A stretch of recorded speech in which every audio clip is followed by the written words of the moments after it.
Hey guys, Peter here. Welcome back to my channel. So there's been a lot of confusion as to whether a pre-med should go MD, DO, Caribbean, or any other foreign medical school.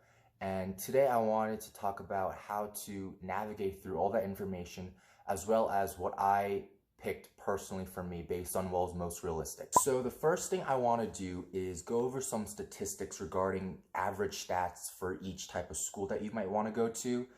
According to the Association of American Medical Colleges, which is also the AAMC, the average GPA for students was about a 3.58 and an average MCAT of 506.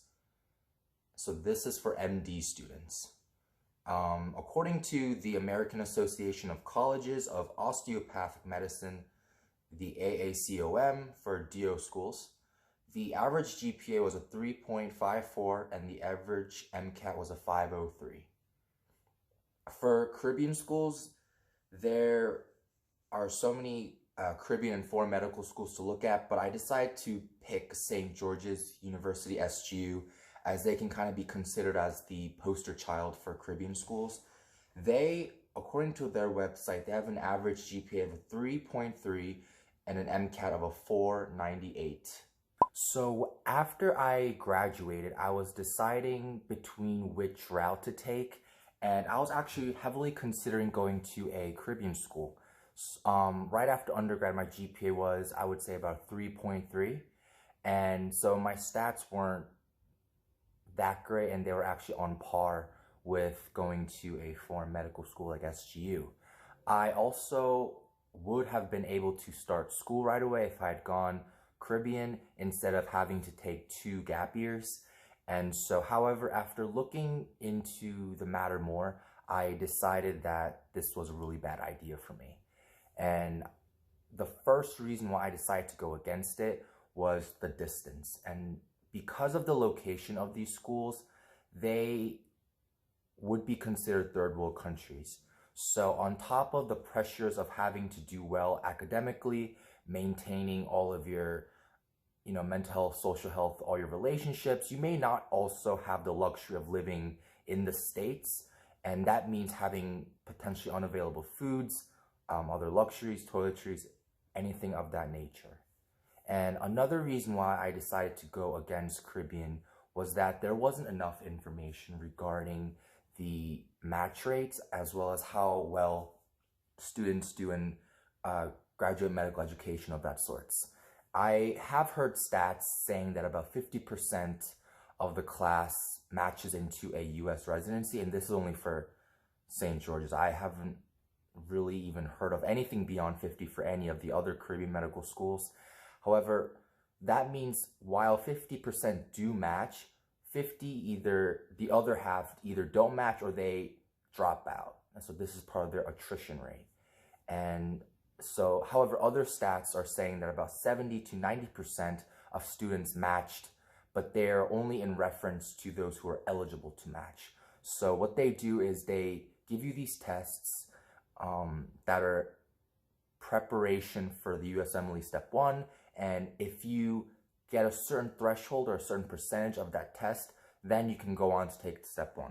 But if you fail that test, I think it's once or twice, then the school, depending on the policy, has the right to dismiss you for that. And because of all this uncertainty and all these different information going around, everyone arguing online saying, Caribbean school is a good idea if blah, blah, blah, and then also, it's a bad idea. It kind of made me very unsure of my future, as well as very suspicious of what the real facts were. So I didn't want to tread into that because I didn't want to go there and find out myself. I just wanted to go the route where it secured, where it had the highest chance of success. That being said, I do know that a lot of successful graduates from Caribbean schools go on to become great physicians and great providers. However, it does make me wonder, for every one successful doctor that comes out of a foreign medical school, the path is littered with the bodies of those who didn't. And that's really the issue that I have with going down this path.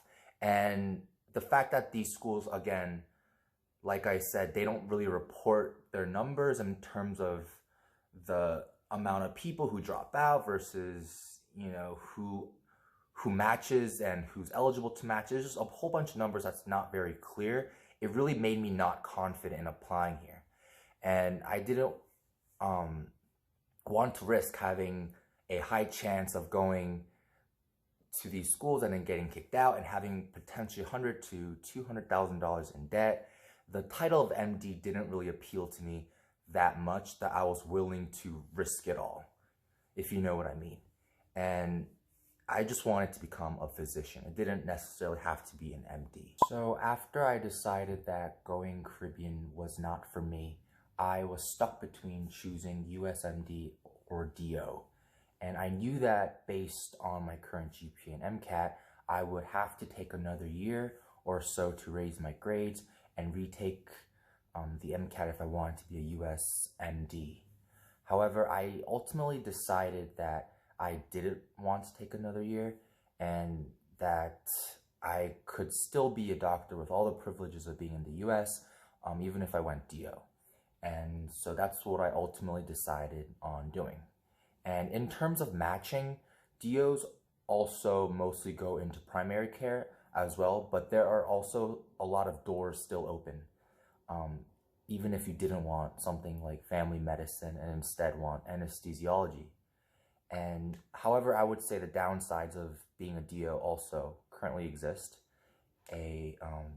Clinical rotations as a whole have been rated as a bit less quality compared to its MD counterparts.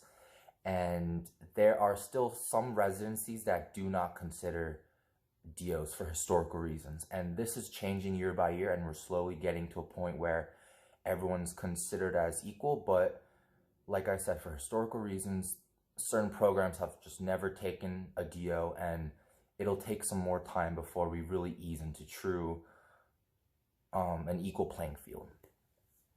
And another advantage of being an MD, I would say, is you do not have to take the COMLEX exam. So if you go to DO school, you'll be encouraged to take both the USMLEs and the COMLEX. And you need to take the COMLEX in order to graduate. So you need to take 2 sets of boards if you go to DO school. And I would say that if you want a competitive specialty, such as plastic surgery, ortho, dermatology, then going MD is probably your smartest move. However, for the vast majority of applicants like myself who do not necessarily want a competitive residency, something for me like emergency medicine, anesthesiology, or other middle of the road in terms of competitiveness, if you are aiming for that, then you can perfectly achieve that by going to DO school. And because of what I personally wanted with my life, I felt that going DO was in no way biting the bullet for me in terms of my career. And so I thought it was the most appropriate option given my circumstance. And in a way, I feel as if I was too competitive for the Caribbean, but not competitive enough for MD. And it's kind of a weird way to think about it, but that was just my reasoning at that time. And at the end of the day, there are great physicians from all sides of the spectrum, regardless of what school you went to. These generalizations and stats are exactly that, just patterns and trends. You know, anyone can be an exception. However, I chose DO school because I wanted to increase my chances of finding success as much as possible with my given grades and MCAT score. And so if any of you guys are in an MD, DO, or Caribbean school, please share what your experience has been and whether it accurately or disaccurately reflects what I said. But other than that, I am done for today. If you guys liked what you heard and saw, please give this video a like and subscribe for more content. It really helps me out. All right, I'll see you next time, guys. Peace.